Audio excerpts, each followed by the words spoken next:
여러분 안녕하세요. 레이크입니다. 오늘 소개할 영상은 주목할 작가 2탄, 바로 김영하를 소개해 보겠습니다. 사실 제가 주목하지 않아도 이미 잘 나가는 소설가죠. 우리나라에서 네임드가 있는 유명 소설가 김영하 씨인데요. 김영하 씨가 젊었을 때 그 관상을 봤더니 소설가가 될 상이라고 했다는 얘기 들어보셨나요? 오늘은 그 재밌는 얘기부터 들고 오겠습니다. 내가 왕이 될 상인가? 아니, 소설가가 될 상인가? 김영하 씨가 점을 보러 간 적이 있었대요. 대학교 4학년 때였고요. 이제 꽤 유명하다는 집에 가서 재미삼아 사주를 적어내고 관상을 봤더니 그 도령이 뭐가 되고 싶으십니까? 하고 물어봤대요. 당시 막 민주화 운동하던 시기라 장난 반? 글쎄요, 혁명가? 이런 대답을 했더니 그 도령이 그때서부턴 손님을 받지 않고 김영하 씨와 진지한 대화를 오고 주고받았다고 합니다. 그러면서 우리나라가 흔들리긴 하겠지만 뒤집어지는 일은 없다. 나도 가끔씩 국운을 점친다. 이런 얘기를 하면서 그런데도 당신이 계속 혁명가를 꿈꾸신다면 감방이나 들락거리다 인생이 끝날 겁니다. 당신 사주에는 그런 운이 없습니다. 앞에서 날아오는 돌을 피할 수는 있지만 힘이 든다는 게 바로 그런 뜻입니다. 그러면서 김영하 씨를 이렇게 얘기했대요. 당신은 나무입니다. 나무라서 물을 가까이 하는 게 좋습니다. 그런데 이 나무를 큰 바위가 짓누르고 있습니다. 그러니 어떻겠습니까? 화가 나겠죠. 당신은 지금 세상에 대해 무척 화가 나 있습니다. 그런데 나무는 자라기 마련이고 바위는 부서지기 마련입니다. 나이를 먹을수록 부드러워지고 유순해질 겁니다. 이렇게 얘기하고 김영하 씨가 그럼 저는 어떤 일을 해야겠습니까? 사주에 말씀 원자가 2개나 들어 있습니다. 말과 글로 먹고 살게 될 것입니다. 그쪽으로 가면 40년 대운입니다. 이런 얘기를 김영하 씨한테 했다는 거죠. 되게 신기하죠? 그리고 더 놀라운 건 김영하 씨에게 이런 관상풀이를 한 사람은 이 사람밖에 없었대요. 다른 점을 보러 갔을 때 그런 얘기가 나온 적은 없었다고 하는 거죠.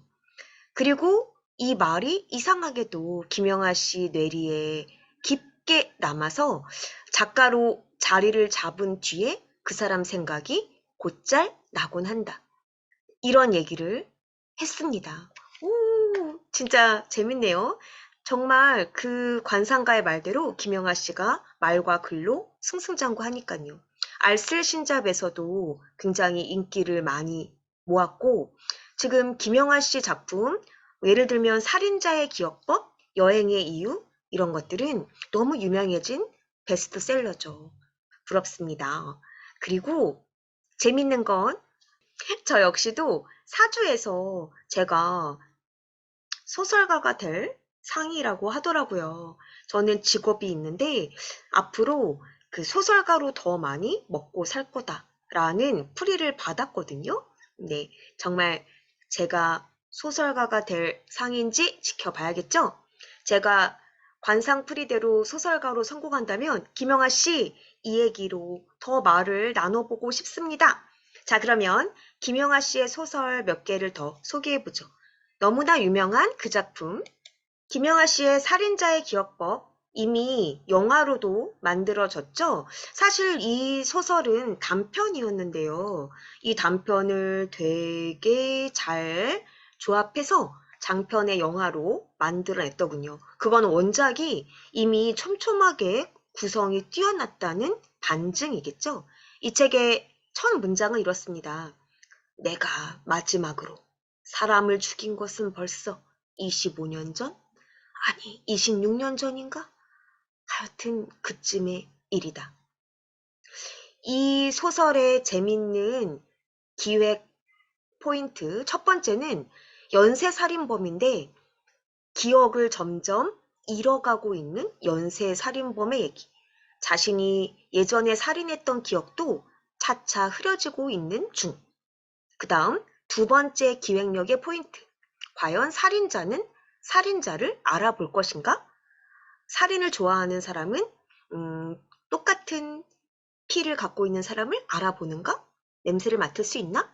네, 이런 것에 대한 궁금증을 유발하는 작품이죠. 아직 못 보신 분들도 있을까봐 이쯤 소개를 하겠습니다. 굉장히 흥미진진하죠?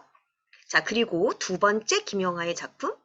두 번째 김영하의 작품, 여행의 이유. 무척 유명한 베스트셀러죠. 이건 소설 아니고 여행 에세이인데요. 여행을 좋아하시는 분이라면 또 곧 여행을 떠날 계획이 있다면 이 책 옆에다 끼고 여행 가면 폼 좀 나겠네요. 네, 여행의 이유. 김영하 소설가는 어째서 여행이 필요하다고 했는지 한번 만나보시죠. 우리가 여행을 떠난 뒤 느꼈던 생각들, 또 돌아와서 느끼는 생각들에 굉장히 깊은 공감을 하시게 될 겁니다.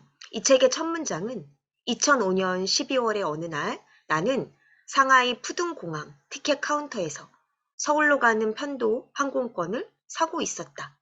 이렇게 만나보게 됩니다. 그리고 또 이런 글이 나와요. 나는 그 무엇보다 우선 작가였고 그 다음으로 역시 여행자였다. 멋진 말이죠. 나라는 부제목, 나라는 캐릭터는 작가이자 여행가이다. 와, 닮고 싶은 캐릭터입니다. 책으로 만나보시죠. 자, 근데 제가 오늘 소개할 책은 좀 덜 유명한 책이에요. 김영하의 오직 두 사람 단편 소설집을 여러분께 추천합니다. 이 책은 긴 글 읽는 것이 힘든 분들은 쉽게 읽으실 수 있어요. 단편 소설 7편으로 구성되어 있거든요. 오직 두 사람, 아이를 찾습니다. 인생의 원점, 옥수수와 나, 슈트, 최은지와 박인수, 신의 장난인데요. 만나보시면 왜 김영하인가, 김영하 글이 왜 잘 벼려진 글인가 라는 걸 아실 수 있을걸요. 호흡이 끊이지 않고 계속 읽히는 그런 글입니다. 저는 소설은 일단 재밌어야 한다 생각하고요. 그런 면에서 바로 이 작품 잘 읽혀질 거예요. 개인적으로 재미있게 읽었던 단편 두 작품은 바로바로 아이를 찾습니다와 옥수수와 나, 얄밉도록 잘 짜여진 소설들이라서 감탄이 나올 거예요. 우선 아이를 찾습니다는 이런 얘기예요. 어느 날 평온한 휴일, 마트에서 장을 보다가 거짓말처럼 사라진 아이, 평범한 중산층 가족이 아이의 실종으로 모든 게 파괴되어 갑니다. 아이만 돌아오면 모든 행복이 찾아올 거라고 믿고 이를 악물면서 희망의 끈을 놓지 않았고요. 그러던 어느 날 거짓말처럼 갑자기 훌쩍 커버린 아이가 나타납니다. 그런데 진짜 행복해지냐고요? 한번 소설에서 만나보시죠. 그 다음 두 번째, 옥수수와 나. 농담처럼 시작된 소설인데요. 이야기가 이렇게 시작돼요. 한 정신병원에 철석같이 자기가 옥수수라고 믿는 남자가 있었어요. 오랜 치료와 상담을 통해 환자는 자기가 옥수수가 아니라는 걸 겨우 납득하고 무사히 퇴원까지 했는데 어느 날 다시 병원을 찾아와서 무섭다고 닭들이 자기를 쫓아다닌다고 하소연합니다. 의사가 부드럽게 달래며 선생님, 우리는 이미 역병을 이겨냈습니다. 이제 선생님은 옥수수가 아니란 걸 알지 않나요? 이렇게 얘기했더니 환자가 말하길, 저야 알죠. 하지만 닭들은 그걸 모르잖아요. 네, 이게 끝이 아니에요. 네, 이렇게 시작되는 소설이죠. 재밌죠? 김영하, 여러분들과 같이 만나보고 싶습니다. 김영하 소설을 제가 다시 한번 정의를 내리자면 김영하가 왜 유명한가? 왜 주목해야 되는가? 바로바로 사람이 매력적이기 때문이죠. 글은 인격이다 하는 걸 너무나 여실히 보여주는 작가입니다. 이미 알쓸신잡에서도 그 멋짐은 만나봤고요. 풍부한 상식과 말솜씨, 세련됨이 있으면서도 겸손함. 다 갖춘 작가죠? 근데 제가 주목하는 건 김영하 작가가 작은 책방을 응원한다는 점입니다. 작은 서점, 작은 책방을 아끼고 그래서 자기 소설을 특별 에디션으로 다시 만드는 걸로 알고 있어요. 작은 책방에서만 판매될 수 있는 특별 에디션을 출간해서 작은 서점을 찾는 독자들에게 특별한 표지가 있는 소설을 팔고 있죠. 멋진 사람이라고 생각합니다. 그리고 김영하 소설의 매력 두 번째, 재미와 기획력이죠. 이미 뭐 영화로 나온다는 건 증명된 거죠. 재미있다. 또한 아주 기획력이 뛰어나다 하는 점.